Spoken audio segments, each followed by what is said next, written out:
let's start with Steph Curry. Dub Nation, Warrior fans are outraged at the lack of fouls that Steph is not getting, right? It also has to do with the slump that he's in, right? If Steph is dropping 40 and he's hitting 8-9 threes, we tend not to complain about the foul calls because, hey, he's persevering through it. It doesn't matter. But now that he's slumping, it's kind of magnified, right? And look, I agree. Like overall, big picture, I agree. He doesn't get the calls that he deserves. And especially when you consider who he is and his status in the league, right? But I do want to propose some theories and some thoughts, like dig deeper. What is really going on, right? And so again, these are hypotheses. You know, doing what I do, I watch a lot of tape because I watch the game live, I take my notes, I edit the breakdown, I see each game basically like 3 times. As far as when Steph goes to the hoop, I think that Steph is more concerned with protecting himself rather than selling the foul. And to be honest with you, I'm good with that. I think that that's a good decision by him, especially at this stage in his career where he doesn't really want to sell out his body. First off, Steph's not a great faller anyway, right? Like Steph has taken, we know the tailbone incident. He's taken some bad falls. He doesn't fall well, as opposed to, shout out Monte Ellis. You heard him on local radio last week, right on 97 The Game. Monte just fell so good, right? He would take all these crazy falls and they never seemed too impactful on him. But I think that Steph, he tries to protect himself, right? You see him kind of turn his body. He'll try to do like a hook flip shot, and he's not going to just go smack right into the body like a Dame would or some of these other more powerful guards. A good example, young Tyrese Maxey for the Sixers Saturday night. He just swan dives to the floor, right? He's willing to completely sell out his body at his youthful age, where he'll just swan dive and completely sell the foul. And so I think that may be part of the non-calls at the rim. As far as the 3-point shooting and landing zone stuff, it kind of goes along the same lines. We all know Steph flares the legs out. And I assume that it began when he was trying not to come down on people's feet, protecting that surgically repaired ankle and those ankles, right? And so whenever he thinks his landing zone is being impeded or he's not going to have one, we see him hit the splits, right? And if you look at James Harden and you look at Trae Young and you look at these other guys, Lou Will, who are infamous for drawing the 4-point play, they do the opposite. If you watch, they keep their feet very narrow as almost to show the referees, hey, look, I have nowhere to land. And then they land and fall. They don't try to land upright because they know they may roll their ankle, right? But they land kind of in a more natural position to show the referee, hey, look, I had nowhere to land.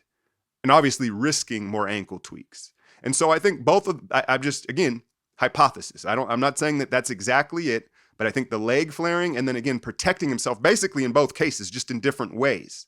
Now, the off-ball stuff, man, I don't know. I think it's human error. I think that the refs tend to focus on the ball and it's easier to get away with the stuff. And I think that that's also maybe the volume of it, right? Because Steph moves off ball better than anybody else. So guys are trying to grab, pull, and do little things off ball more than any other player. And so, yeah, man, I don't know. Because if you want to put your tinfoil cap on and go into the conspiracy theories, look, he teed up the refs last week, right? He has taunted them. You remember a couple years ago, I think it was the last Durant year. I want to say it was 19. There was a game in Minnesota where they got real rowdy. The bench got rowdy. I think we lost in overtime. Steph was real mad. They were barking at the refs.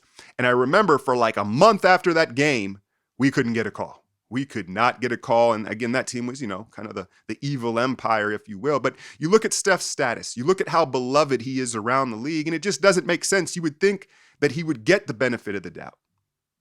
The last thought I'll leave you with when it comes to Steph and the lack of foul calls is, maybe part of his strength is his weakness. Because one of the reasons that Steph is so beloved, it's not just his style of play and 3-point shooting, right? It's that he's he's so noble. I'll give you an example of this in that second Suns matchup when Mikal Bridges, remember, he hurt his hand. And he'd been giving Steph all sorts of problems throughout the 2-game series, right? And Steph goes up to him. He's like, hey, man, you good? You good? You coming back in? Like, you all right? Right? It's just like, hey, I want to beat you straight up and fair. It's his high character, right? Matisse Thybulle, Saturday night. He had 4 fouls pretty early in that game. He got to 5, but they never fouled him out. It's as if Steph, he doesn't want to resort to that cheapskate shit. He doesn't want to resort to the Kyle Lowry CP3 tactics. And because of that, we love him. We love him because he again, it's like a noble thing to do, but at the same time, he isn't getting as many calls. I think that Steph at times should hunt fouls more.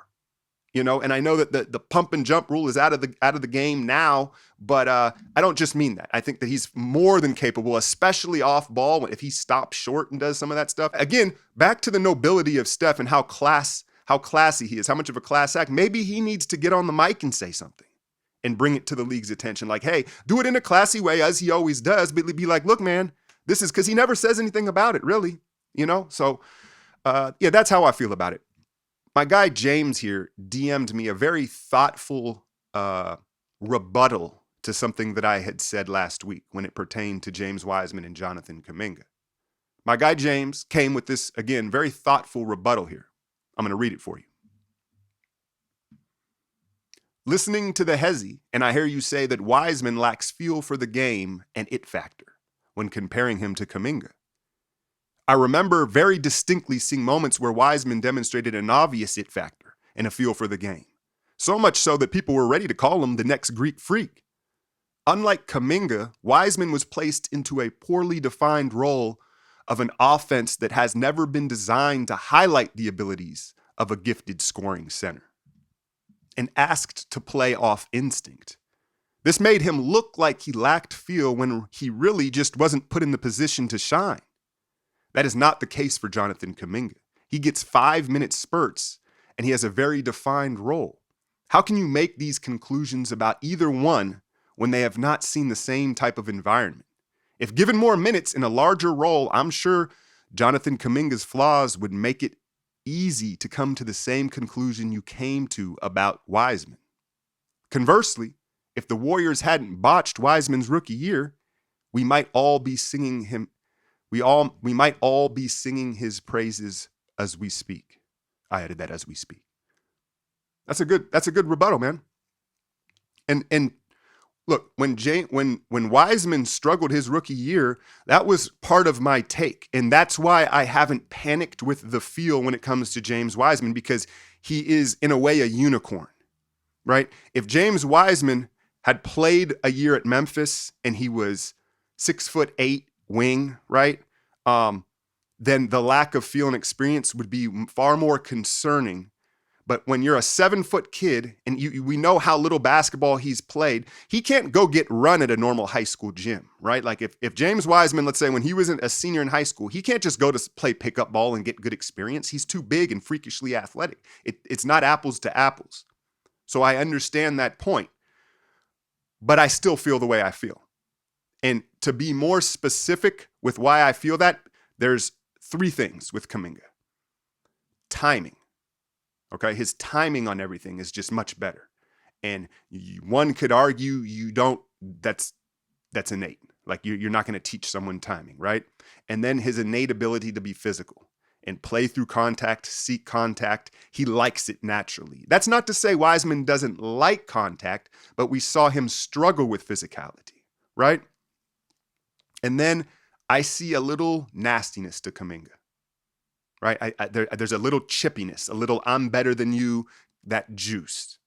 And those are the 3 aspects that, yes, their environments were not the same. And Wiseman did get put behind the 8 ball for many a reason. But again, those 3 things that I listed, I've seen enough Kuminga, whether it be with the Ignite, the Summer League games, or the little brief instances with the big team, to see those gifts that, again, I would argue you don't really teach. But I hear what you're saying. Again, that's why when I said I would trade Wiseman, it doesn't mean I'm not high on him. It's just who I would rather give up. I'm not even sure I'd do the deal. And again, I just explained why Wiseman, he has a longer runway. He hasn't played enough to judge him. I get it. But that was a great comment, James, and I wanted to highlight that here on the show.